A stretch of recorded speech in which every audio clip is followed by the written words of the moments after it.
Today, we're diving into some seriously timeless wisdom from one of the most powerful and thoughtful people who ever lived, the Roman Emperor Marcus Aurelius. You know that feeling? When the world just feels chaotic, you're juggling work, life, all the constant pressures, it's so easy to get completely overwhelmed. Well, what's wild is that almost 2,000 years ago, a guy who ruled the most powerful empire on Earth was asking himself that exact same question. See, Marcus Aurelius wasn't just some emperor in a history book. He was dealing with wars, plagues, even betrayals. And through all that, he was just a man trying to figure out how to live a good life. He found his answer in Stoic philosophy, not as some dusty abstract theory, but as a real, practical guide.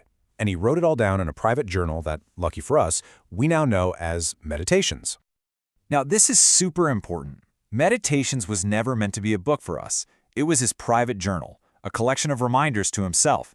Think of it like his personal mental toolkit for dealing with, well, anything and everything the world could throw at him.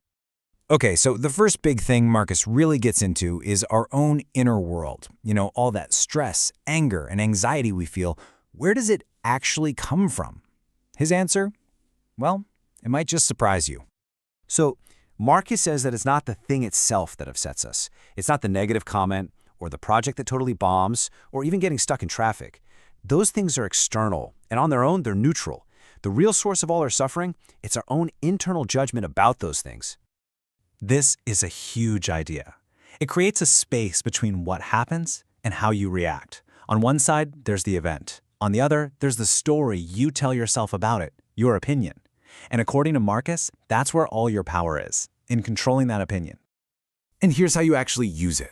If you can just pause and challenge that automatic, knee-jerk reaction that something is bad, you can literally take away the feeling of being harmed. You don't have to change the world outside, you just have to master the world inside.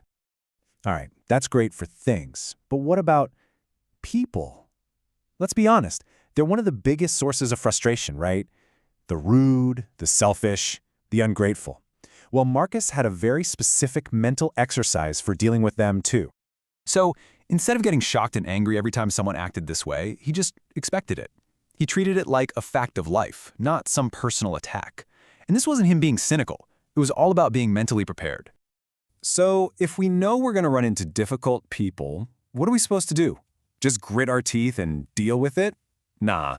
For Marcus, the answer was to completely reframe the whole situation. First, he'd tell himself they're not acting out of pure evil. They're just ignorant of what's truly good.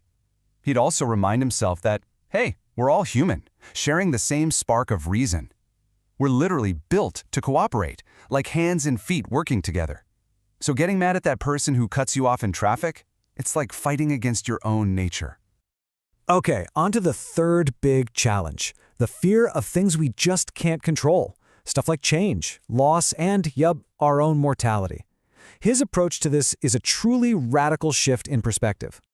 For a Stoic, thinking about death isn't supposed to be dark and depressing. It's actually a tool for focus. Knowing your time is limited is the ultimate motivation to stop wasting it on pointless stuff and to live a good, meaningful life right now. I mean, look at this. This really puts our day-to-day stress into perspective, doesn't it? Our lives, our reputation, our worries, they're all so temporary in the grand scheme of things. When you look at it like this, is that embarrassing moment or that minor setback really worth all the anxiety? And the logic here is actually pretty simple. You can't lose the past, right? It's already gone. And you can't lose the future because you don't have it yet. The only thing you ever truly possess is right now, this present moment. So that's where all your energy and focus should go.